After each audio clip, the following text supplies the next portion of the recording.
Hello, in this video I show you how to reset the oil light and also the service inspection light on Volkswagen Caddy. The reset for the service inspection and for the oil light is done different way, and I'll show you how to do both. First we'll reset the oil light. Here on the dash it doesn't show oil light, only the service inspection light, but I'll show you first how to do the oil light. So first we press the brake and keep holding the brake, and then we press this button on the right and turn the ignition on while we press keep the button pressed. Next we release the button and we press the button on the left while we press the brake.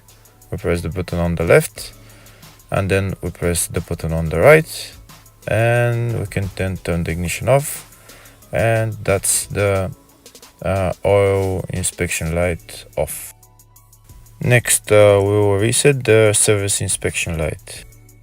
To reset the service inspection light, first we need to press the hazard lights, and then we're gonna press the brake pedal and hold it throughout the whole procedure.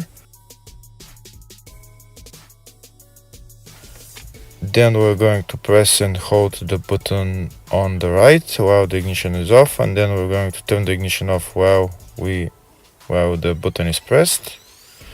And now we can release the button, press the button on the left, then press the button on the right and hold it for a very little bit, and that's the reset, service inspection reset done. Now we can turn the ignition off and the hazard lights off.